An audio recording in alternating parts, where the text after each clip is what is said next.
Bueno, vamos a estar estudiando en esta mañana Gálatas capítulo 1. Vamos a estar leyendo versículos, por favor, 8 y 9.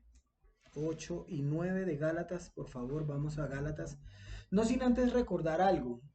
Pablo tiene afán. Personas malintencionadas están llegando a Galacia, a la provincia de Galacia, con el firme propósito de tergiversar el Evangelio de Cristo. Entonces Pablo ha escuchado que los Gálatas se están desviando, aún no han caído, aún no ha pasado nada, están ahí, están tranquilos, pero Pablo sabe perfectamente que cuando entra alguna cosa negativa al Evangelio de Cristo, lo que hace es dañarlo. Y por eso escribe en Gálatas capítulo 1, versículo 8 y 9 estas palabras. Pero si aún nosotros o un ángel del cielo os anunciara otro evangelio contrario al que os hemos anunciado, sea anatema. Como hemos dicho antes, también repito ahora, si alguno os anuncia un evangelio contrario al que recibisteis, sea anatema. Oremos, Padre. Te pedimos, Señor, que hables a nuestras vidas y hables a nuestros corazones. Hoy entendemos más que nunca, Señor, que todo es evangelio. Todos son buenas nuevas. Aún en la adversidad, en las dificultades, en la prueba, Señor, tú estás allí. Tú no dijiste, Señor, que no íbamos a pasar por pruebas. Lo que sí dijiste es que ibas a estar con nosotros siempre. Y por eso en esta mañana te pedimos a ti, Espíritu Santo, que tomes el control de todo lo que vamos a decir. Quita todo distractor, Señor, y por favor bendícenos en el nombre de Jesús. Amén. Entonces, Pablo sigue defendiendo su apostolado. Tiene afán. ¿Por qué? Porque ha escuchado que falsos hermanos están citando lo que Pablo está diciendo, pero le está añadiendo. Si nosotros miramos en Gálatas 2:4, dice, y esto fue por causa de los falsos hermanos. Vamos a empezar a llamar así a las personas que están introduciendo este mensaje. Mira lo que dice Gálatas 2:4. Y esto fue por causa de los falsos hermanos introducidos secretamente que se habían infiltrado para espiar la libertad que tenemos en Cristo Jesús a fin de someternos a esclavitud. ¿Cómo los llama Pablo a estas personas que se han estado metiendo? Falsos hermanos, personas que se han infiltrado para tergiversar el Evangelio de Cristo. Ojo con esto, los falsos hermanos no están negando a Cristo. Los falsos hermanos no están contradiciendo a Cristo. No están prohibiendo seguir a Cristo. ¿Saben qué está diciendo los falsos hermanos? Suman. Están sumando. Están añadiendo al Evangelio de la gracia. Y saben, esto es más peligroso. Esto es muchísimo más peligroso. ¿Saben por qué? Porque una persona que abiertamente se declara atea, ya sabe, ha estudiado, ha escuchado que el ateísmo será su estilo de vida, sabe que perfectamente que no le importa un futuro eterno, ateo, perfecto. Si una persona se declara gnóstica o agnóstica, ese conocimiento espiritual que los está llevando hacia un camino, sí, tomaron ese camino. ¿Y ese camino los va a llevar a dónde? Pues al infierno. Sencillo. Está bien, no hay problema. Si una persona me dice que quiere morir en las ideas y filosofías de sus papás, que es que mi abuelita me dijo, que es que esa persona me dijo que tenía que morir en la religión tradicional y creer en fulano, sultano y el que tú quieras, yo digo, está bien, no importa. Y tú sabes por qué me abstengo de la última palabra, porque siempre me dicen que no sé, ¿cierto? Y entonces, yo lo que digo en esta mañana es, para esa clase de personas, ateos, agnósticos, lo que tú quieras, el Evangelio de Cristo siempre va a estar abierto. Ahí está Cristo y su Evangelio. Pero una persona que le sume a la gracia, ahí sí tenemos serios problemas. O sea, ahí sí hay problemas, porque si dice, yo soy cristiano, pero tengo que hacer algo, yo soy cristiano, pero tengo que sumarle algo, ahí hay problemas. O un predicador que te dice hoy, mira, a la gracia tienes que sumarle dinero, tienes que sumarle creencias, tienes que sumarle filosofía, y Pablo lo sabía. Sus hijos en la fe están tomando un camino contrario al que él les había enseñado. Se estaban dejando fascinar por filosofías. ¿Saben que este mundo nos quiere encantar con sus filosofías? Este mundo nos quiere encantar con sus historias. Es cierto, dicen, Cristo salva, pero la ley de Moisés hay que obedecerla. Es cierto, Cristo es el redentor, pero es necesario que mire los antiguos ritos que nos llevaron a la cautividad, los viejos ritos que nos hicieron creer que somos mejores que los demás, esos conceptos que nos llevaron a un destierro, esos razonamientos que nos llevaron a la guerra, esa supuesta inteligencia que los llevó a matar al Cristo. Tomen ese camino. Eso es lo que están diciendo los falsos hermanos. Y hoy tenemos falsos hermanos que están enseñando un tema gravísimo y se llama la paternidad universal de Dios. ¿Saben por qué? Porque hay muchas personas y aún en el ámbito cristiano que están siendo ecuménicos y están diciendo, hey, no te preocupes, eres católico, apostólico y romántico, eres hijo de Dios. No, no es así. La paternidad universal de Dios es lo más mundano que puede haber, porque lleva al mundo a creer que Dios es el Padre de todos, y eso no es verdad. Y en esto Pablo y la escritura y nosotros debemos ser enfáticos, muy enfáticos. Una cosa es ser criatura de Dios y otra muy diferente es ser hijo de Dios. Hay una marcada diferencia en estos dos conceptos. Una criatura de Dios es una creación de Dios que goza de su gracia común, pero que no quiere reconocer que está muerto en sus delitos y pecados. Y ojo con esto. Una persona que está así sabe cuál es su destino final, el lago de fuego. Sabe que está haciendo las obras del diablo. Vamos por favor a Juan. Juan capítulo 8. Cuando nosotros vamos al libro de Juan, sabemos perfectamente, claramente, si nuestras obras son de Dios o no son de Dios. Quien habla es Jesús de Nazaret. En Juan capítulo 8, versículo 42. Y nosotros tenemos que tener muy en cuenta que a lo que Pablo está atacando por la sana doctrina del Evangelio, nos está diciendo hoy, mis hermanos, que tenemos que nosotros atacarlo desde el corazón. Juan 8:42 dice así, Jesús entonces les dijo, si vuestro Padre fuese Dios, ciertamente me amaríais, porque yo de Dios he salido y he venido. Pues no he venido de mí mismo, sino que Él me envió. 43. ¿Por qué no entendéis mi lenguaje? ¿Por qué no entendéis mi lenguaje? Es pregunta, porque no podéis escuchar mi palabra. 44. Vosotros sois de vuestro padre el diablo y los deseos de vuestro padre queréis hacer. Él ha sido homicida desde el principio, no ha permanecido en la verdad, porque no hay verdad en él. Cuando habla mentira, de suyo habla, porque es mentiroso, padre de mentira. Y mira lo que dice el 45. Y a mí, porque digo la verdad, ¿no me creéis? Tremendo. El Señor Jesús está confrontando a los judíos, a los fariseos, a los religiosos de su época. Dicen que su Padre es Dios, pero con sus acciones lo niegan. Su incredulidad afirma que para ellos lo más importante no es Dios, es su vida, su ego, sus lujos, su carne, su. Yo vivo bien, no me importa el resto. Yo estoy bien, no me importan los demás. Se creen altruistas, pero en realidad son narcisistas, criaturas de Dios.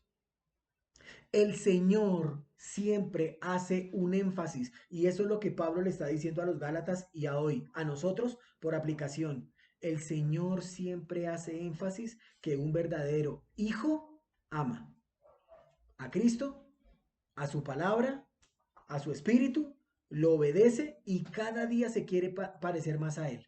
Preguntan esta mañana, ¿es un anhelo ardiente querer parecerte a Cristo y sufrir como Él sufrió? No, ya tengo bastante sufrimiento, ahora me quiere poner otro más. No, no, así no. Un hijo de Dios es aquella persona que sabe que es pecador, que necesita un Salvador y que el Salvador es Cristo. Y que la salvación es solo por gracia, es solo por fe, es solo por Cristo y que no puede hacer nada para arreglar esa situación. Así que debe rendirse, someterse al juicio divino que cayó sobre el Cordero inmolado desde antes de la fundación del mundo. ¿Cuál fue la diferencia entre el ladrón que estaba colgado al lado de Jesús y Judas Iscariote? Los dos se tiraron un madero, pero Judas se tiró al madero incorrecto. Él era el hijo de perdición. Él estaba predestinado para eso. Tenemos que tirarnos al madero correcto, a la cruz de Cristo, reconociendo que es solo por gracia. Por eso nuestro eslogan, más el justo, por la fe, vivirá. De modo que, dice Pablo, si alguien viene y les dice que el mensaje de la buena noticia es diferente del que nosotros le hemos anunciado, yo le pido a Dios que lo castigue. No importa que sea un ángel del cielo o alguno de nosotros. Vuelvo a repetir lo que ya les había dicho. Si alguien les anuncia un mensaje diferente del que recibieron, que Dios lo castigue. Pablo está repitiendo. Pablo está reiterando, Pablo está diciendo lo mismo. No podemos permitirnos cambiar el mensaje de la buena noticia. No. Desde la cruz del Calvario, desde antes de la fundación del mundo, es el mensaje de la buena noticia. No podemos permitir añadirle a una salvación tan grande y poderosa algo. Donde nosotros le lleguemos a meter algo, lo dañamos, lo tergiversamos. No podemos decir que en esta salvación tan poderosa hay algo diferente. No es Cristo y María, no es Cristo y José, no es Cristo, no es Cristo y los rezos, no es Cristo y los ritos. Súmele algo a la salvación y estaremos restándole a la gracia. Cuando le sumamos a la salvación, le restamos a la gracia. Pablo está afanado porque las personas no se salgan de esta verdad. Por eso el Señor Jesús, ahí mismo en 8:31 de Juan 8:31 dijo, entonces Jesús a los judíos que habían creído en él, si vosotros permaneciereis en mi palabra, seréis verdaderamente mis discípulos y conoceréis la verdad, y la verdad os hará libres. Somos libres. Cristo nos ha libertado. ¿Pero por qué somos libres? Sencillo, porque Cristo nos permitió abrir nuestros ojos, porque el Espíritu Santo nos redarguyó de justicia, juicio y equidad. La verdadera libertad está en conocer la verdad. Y Cristo es lo uno y lo otro. Cristo es el único camino y Cristo es la única verdad. No es un camino, no es una verdad, es la única verdad. Y debemos andar como Él anduvo. Debemos hacer, miren, debemos hacer realmente lo que Cristo hizo. Hechos capítulo 1, versículo 1, porfa. Mira lo que dice Hechos 1:1. ¿Quién habla? Bueno, quien escribe es el médico Lucas. Le está hablando a Teófilo Gutiérrez, no, a Teófilo. No, sí, no es. Mira lo que dice Hechos 1:1. Dice así, y ojo al orden de Hechos 1:1. En el primer tratado, ¿sí? Estamos ahí, Hechos 1:1 dice, en el primer tratado, oh Teófilo, hablé acerca de todas las cosas que Jesús comenzó a hacer y a enseñar. Muchas veces a nosotros nos dicen, enseñe, viva lo que enseña, viva lo que predica. Y mira lo que está diciendo, que Jesús sí lo hizo. Él hacía y enseñaba. Jesús enseñó con palabras, con acciones, la única verdad para caminar y perseverar en este camino que se llama vida cristiana. Todo el Evangelio de Cristo tiene que ver con la vida y obra de Cristo. Añadir a la salvación es asegurar que lo que Cristo hizo en la cruz como obra terminada le faltó algo.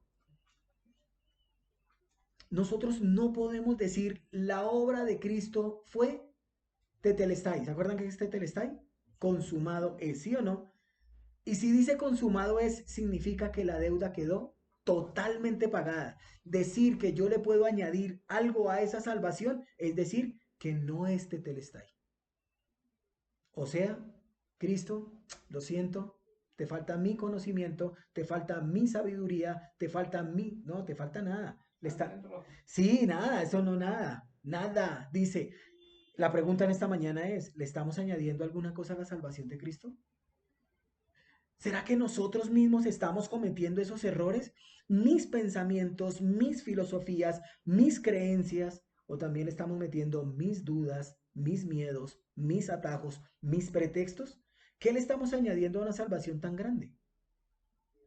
Porque es que no es solamente añadirle algo bueno, porque los judaizantes, los falsos hermanos, le estaban metiendo algo supuestamente bueno. ¿Qué era esto tan bueno? Hombre, circuncídese, no coman sangre, respeten las fiestas de la luna. No, no le estaba metiendo nada malo, pero eso los llevó a ellos a la desgracia espiritual. Pero ¿qué tal que si nosotros le estamos metiendo miedos? Ay, ¿será que el Señor sí me puede ayudar en esto? ¿Será? Ay, no, pero es que si yo no le ayudo al Señor y voy al prestamista más bien para que me, sí, para que me ayude. Sí, el Señor puede, pero pues yo le tengo que ayudar. A lo Abraham. ¿Se acuerdan de Sara? Vamos a ayudarle a Dios. ¿Cómo? Pues acuéstate con mi sierva y tienes un hijo que lo voy a... Eso es ayudarle a Dios. Por eso Pablo, cuando habla de Agar y de Sara, dice que uno es hijo de la carne y el otro es hijo del espíritu, de la promesa, sí. Entonces nosotros le podemos añadir algo a la salvación. Sin darnos cuenta lo estamos haciendo. Una antigua leyenda cuenta de un hombre que tenía un siervo tonto, necio. El dueño a menudo estaba enojado con su siervo, hasta el punto que un día le dijo a su siervo, mira, eres el hombre con menos entendimiento que jamás yo haya conocido. Te caes, te tropiezas. No, eres un necio y un tonto. He encontrado esta vara. Un palo encontró este hombre. Encontró esto. Y se lo voy a entregar a usted. Si usted en algún momento llega a encontrar a alguien más necio que usted, más tonto que usted, me hace un favor y se lo da. Pasaron los años y aquel siervo siempre llevaba la vara, siempre la llevaba. Nunca encontró una persona más necia y más tonta que él. Un día el amo cayó en enfermedad y estaba en la cama postrado ahí, ya listo. Y entonces el amo, gravemente herido, le dijo a su siervo, siervo, tonto y necio, me voy a un largo viaje. Y entonces el siervo le pregunta, ¿y cuándo piensa volver? Entonces el hombre le dice, este es un viaje al cual yo nunca he de volver. Y entonces él le dice, el siervo necio y tonto le dice, ¿y ya hizo todos los preparativos necesarios? Y entonces él le dijo, no, no los he hecho. Nunca pensé que este día fuera a llegar y que este viaje tan largo lo fuera a emprender. Y entonces el siervo necio le dice, hey, ¿tuvo ocasión de haber hecho los preparativos con tiempo y aún así no los hizo? Sí, dice el hombre, dice sí.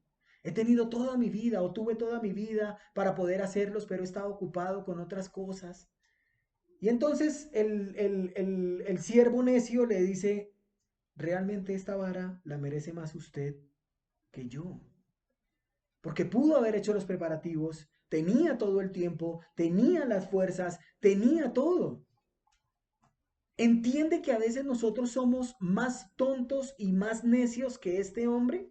Porque no hemos entendido que esto tan corto como llamado tiempo se está yendo más rápido de lo que nos imaginamos.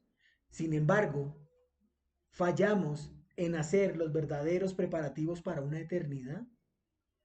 Realmente nosotros hoy estamos siendo muy necios porque queremos añadirle algo a una salvación tan grande.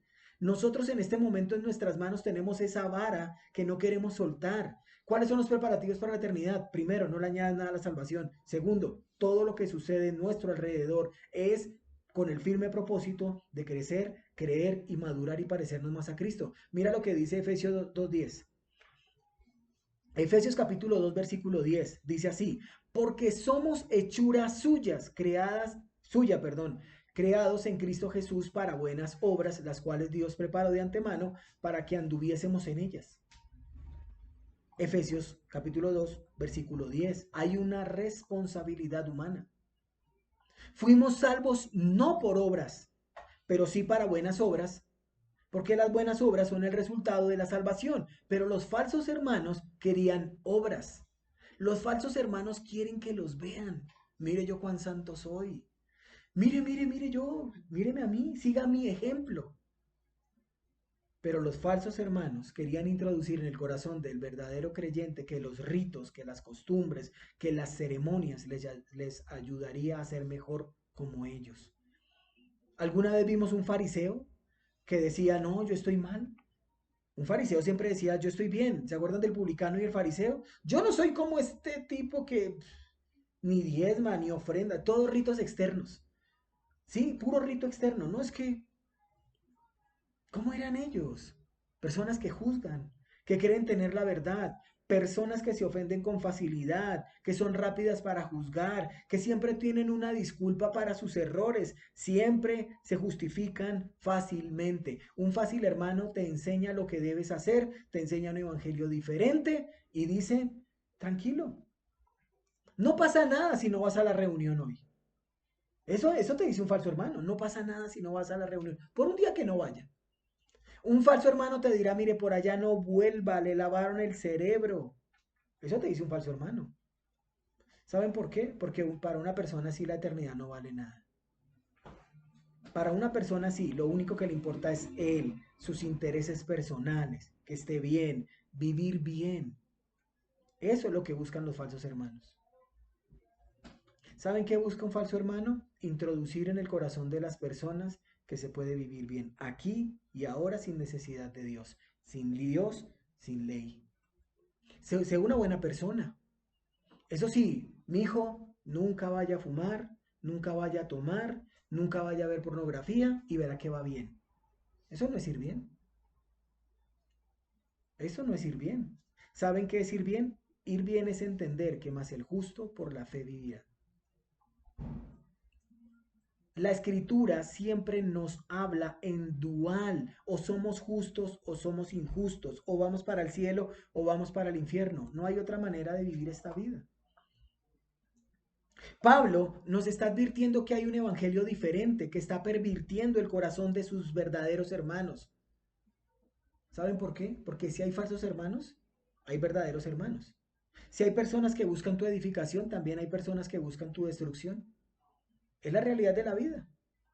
Todo depende de dónde nosotros estamos. Si estamos en la roca, si estamos en Cristo, somos inamovibles. ¿Qué decisión estamos tomando nosotros al día de hoy? ¿Con quién vamos? ¿Con Cristo o con los falsos hermanos? Y cualquiera persona me dice, no, yo le voy a Cristo. Pero mira lo que dijo el Señor en Mateo capítulo 7, versículo 15. Mateo 7:15, mira lo que dice. Mateo 7:15 dice así, guardaos, guardaos. Mateo 7:15. Guardaos de los falsos profetas que vienen a vosotros con vestidos de ovejas, pero por dentro son lobos rapaces. Por sus frutos los conoceréis. ¿Acaso se recogen uvas de los espinos o higos de los abrojos? Así, todo buen árbol da buenos frutos, pero el árbol malo da frutos malos. No puede el buen árbol dar malos frutos, ni el árbol malo dar buenos frutos. Todo árbol que no da buen fruto es cortado y echado en el fuego. Así que, por sus frutos los conoceréis. Mis hermanos, esta semana Dios nos habló mucho acerca de los frutos. Y mucho es harto.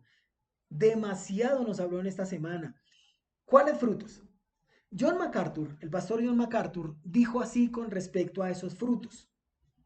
El arrepentimiento en sí mismo no es una obra, pero las obras tienen su inevitable fruto. El arrepentimiento y la fe están ligados en la escritura. Arrepentimiento significa dar la espalda al pecado y fe significa volver a Dios. Son como los dos lados opuestos de la misma moneda. Por sus frutos los conoceréis. Arrepentimiento y fe. ¿Cuáles frutos? Arrepentimiento y fe. Soy pecador. ¿Qué necesito? Un salvador. No hay otro evangelio.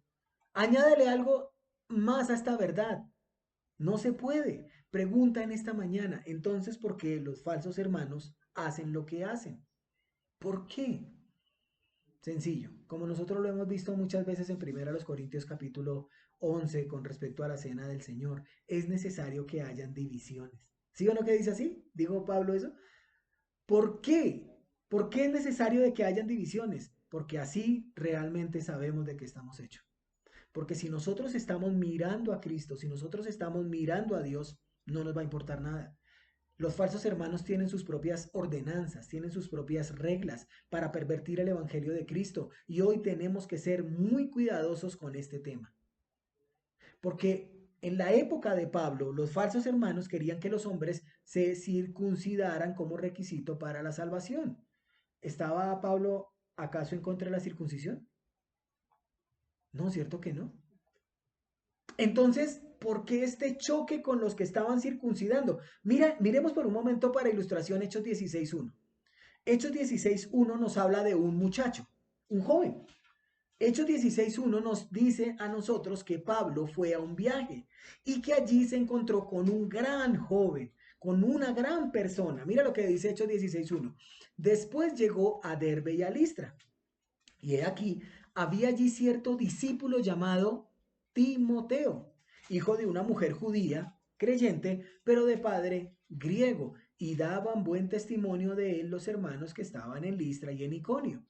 Quiso Pablo que éste fuese con él, y tomándole, le circuncidó por causa de los judíos que habían en aquellos lugares, porque todos sabían que su padre era griego. Nosotros tenemos en el capítulo 15 de Hechos el concilio de Jerusalén. Y ellos, Pablo, Pedro, Juan y el mismo, estaban ahí reunidos y ellos habían dicho que la circuncisión no era necesaria para la salvación, no era necesaria para la aceptación de la iglesia. Pero como Timoteo era medio judío por parte de madre, a Pablo le pareció conveniente que se circuncidara. ¿Por qué? ¿Por qué? Porque con Timoteo lo hizo, pero con Tito no. Si nosotros miramos en Gálatas capítulo 2, que lo vamos a ver más adelante, a Timoteo lo circuncidó, a Tito no. Y Tito era más griego que quién sabe quién. ¿Por qué no lo circuncidó? Y a Timoteo sí. Y es una sola palabra, testimonio. Testimonio. Pablo lo guió a que se circuncidara y Timoteo se circuncidó para pasar por encima de cualquier barrera que impidiera el testimonio por Cristo. Porque más adelante, cuando él escribe a Timoteo en las cartas pastorales en primera Timoteo, ¿se acuerdan que le dice que nadie tenga en poco tu juventud? ¿Saben por qué? Porque usted ya está circuncidado, mi chino querido. Porque usted ya pasó por encima de cualquier barrera que impidiera el testimonio con Cristo. Muchas veces vamos a necesitar ir más allá de lo mínimo para llegar a lo máximo. Vamos a necesitar de lo particular a lo general. ¿Te vas a circuncidar? No, no tengo necesidad. ¿Por qué? Porque Cristo ya circuncidó mi corazón. Jeremías 31:31. Entonces Pablo les dice, si alguien, ya sea nosotros o un ángel del cielo, les predica otra buena noticia diferente de la que les hemos predicado, que le caiga la maldición de Dios. Eso significa anatema. Maldición de Dios. Ahora bien, si a un hombre no se le predica, si a un hombre no se le permite predicar una buena noticia errada a un ángel, ¿saben quién es Moroni? ¿No saben quién es Moroni? Bueno, les voy a contar la historia de Moroni. Moroni es un ángel que se le acercó a un hombre llamado José Smith. José Smith escuchó por primera vez sobre el libro del Mormón cuando este ángel llamado Moroni lo visitó y le dijo que se hallaba un libro escrito sobre planchas de oro cerca a la casa suya de él, enterrado en una colina.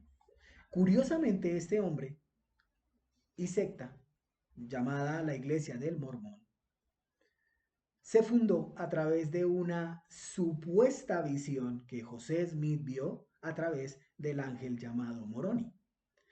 Comenzó siendo poco. Esta es una iglesia, me parece curioso porque la religión mormona es una religión americana. Dice José Smith que cuando Cristo resucitó, lo primero que hizo fue sacar visa para los EEUU. Dice que eso fue lo primerito que hizo. Y en Israel no se la negaron. Dice, allá llegó. Eso dice él, no lo digo yo, por favor. Sacó visa para los EEUU y allá llegó. Y entonces él lo vio claritico. Claritico. Y dijo, sí, miren. Entonces la iglesia del Mormón está basado, el piso lo tiene Moroni, luego que Jesús fue a los EEUU, por eso es que esa iglesia es americana. Nosotros vemos muy pocos mormones aquí, aunque sí los hay, pero en Estados Unidos, uy, eso es tremendamente. Pero ¿saben? Algo que me pareció curioso al estudiar a la iglesia del Mormón es que ellos son polígamos. ¿Sí lo dije bien? ¿Polígamos? ¿Sí saben qué es la poligamia? No, la poligamia es que tú puedes tener, bueno, no, tú no. Ellos pueden llegar a tener, un hombre puede llegar a tener 2 o 3 mujeres. Si las puede sostener, puede hacerlo. Pero atacan el café. Eso es una secta. Cualquier religión que ataque el café es una secta. ¿Cómo van a hacer eso? Están en problemas. La iglesia mormona promueve la abstinencia del café porque se supone que son sustancias adictivas que pueden perjudicar la capacidad de una persona para tomar decisiones racionales y controlar su propia vida. Entonces niegan que el café es bueno. Esto es una secta. No hay otra palabra. ¿Cómo van a prohibir la cafeína? No, no, no, no. No, o sea, mis hermanos, este es un punto más para decir que los mormones no van con nosotros. Son los peores, sí, señor. Los mormones son los peores. Si los testigos de Jehová están mal, los mormones están peor. Porque por lo menos los testigos de Jehová defienden la cafeína. Estos no. Los mormones dicen que creen en Dios. Ojo con esto. Los mormones dicen que creen en Dios. Ellos dicen obedecer a Cristo. Ellos creen en Cristo. Pero, pero, pero, toca obedecer lo que Moroni le dijo a José Smith.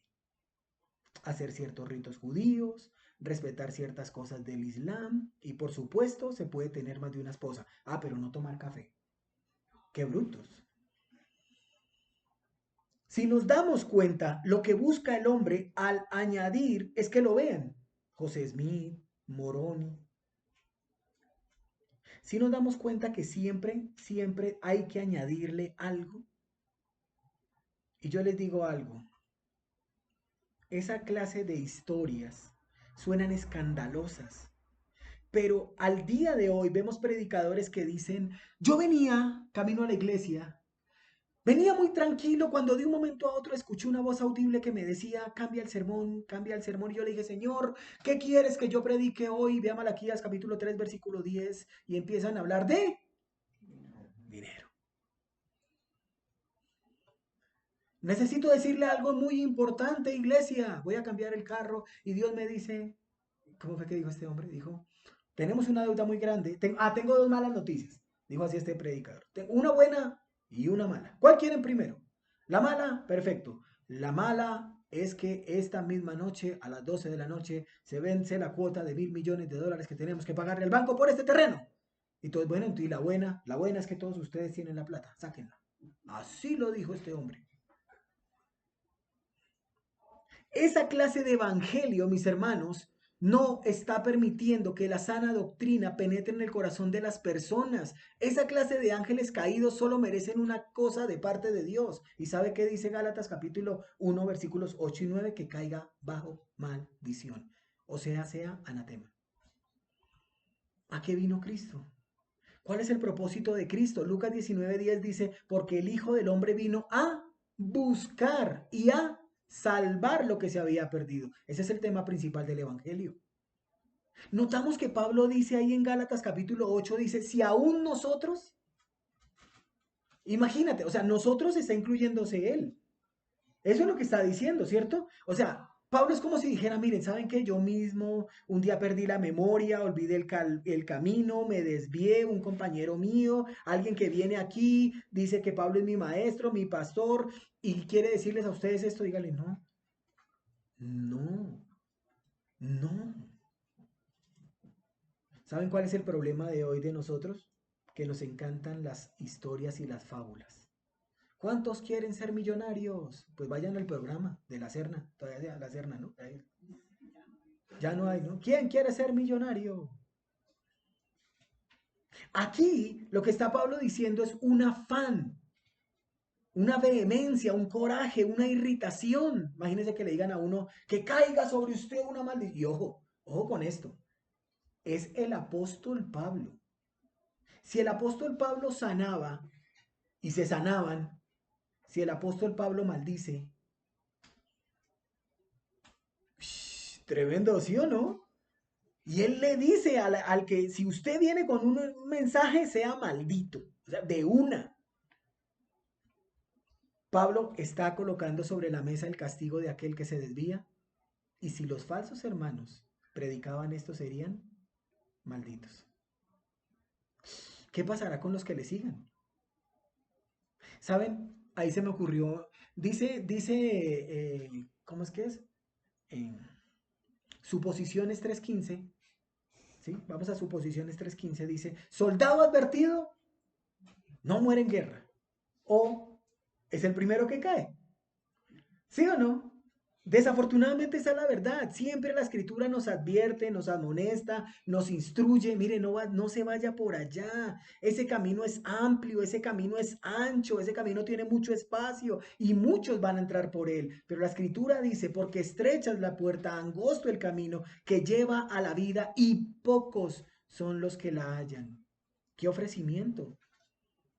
¿Qué ofrecimiento? Es una oferta al orden del día. La gente te dice, todos los caminos conducen a Roma. Mentira, mire un mapa.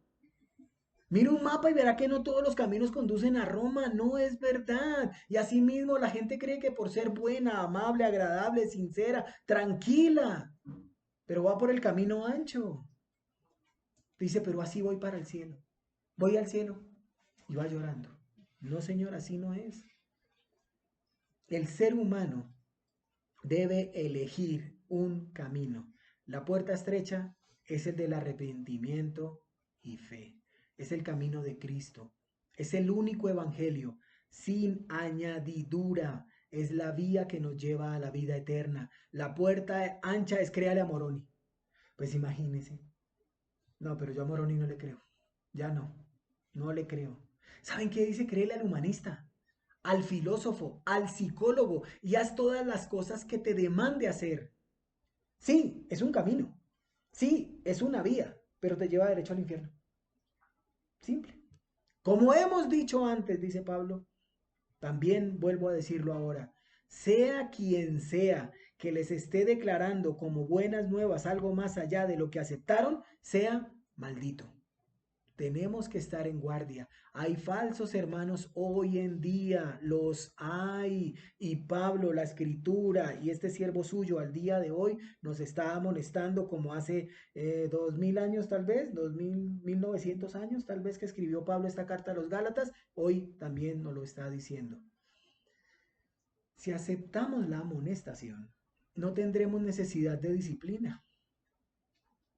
Simple. No le añadamos algo a este evangelio, por favor. Pablo está hablando de lo general a lo particular. El mensaje del interior está siendo cambiado por fuerzas externas. La semilla del corazón está siendo regada o por la palabra de Dios o por la palabra de falsos hermanos. ¿Qué estamos haciendo nosotros para regar esa semilla? Dije para regar la semilla, no para regarla. ¿Sí o no? Porque Apolos la regó. ¿Está siendo duro Pablo en su mensaje? ¿Está maldiciendo Pablo a alguien? ¿O más bien los falsos hermanos están siendo suaves con los Gálatas? Mis hermanos, hay algo que tiene que quedar claro en esta mañana. O le apuntamos a Cristo y al verdadero evangelio, o le apuntamos a la ley y a los falsos hermanos. Cristo vino a cumplir la ley y nosotros en Cristo tenemos el verdadero cumplimiento de la ley. Entonces, al añadir cualquier cosa le quita perfección a la redención de Cristo, lo cual obró en la cruz. Una bebida puede ser de lo más refrescante, pero añádele una gota de veneno y se convierte en la bebida más mortal que puede haber. El Evangelio de Cristo es 100% puro o 100% tergiversado. ¿Qué estamos escuchando nosotros día a día? ¿Qué estamos haciendo nosotros por este evangelio? ¿Qué es lo que nosotros tenemos que hacer? Perseverar, orar y estudiar. Amén. Pablo fue claro. Espero haber sido claro. Oramos. Padre, gracias. Gracias por este tiempo. Gracias por lo que nos das y gracias por lo que haces. En esta mañana te suplicamos, Señor, tu favor, tu misericordia y que todo esto que hemos hablado, Señor, quede guardado en nuestros corazones, porque hoy más que nunca lo necesitamos. Gracias te damos, mi buen Dios. Bendice a cada uno de nosotros en el nombre de Jesús. Amén y amén. Dios los guarde. Dios los bendiga. Chao, chao. Bendiciones. Bendiciones para todos.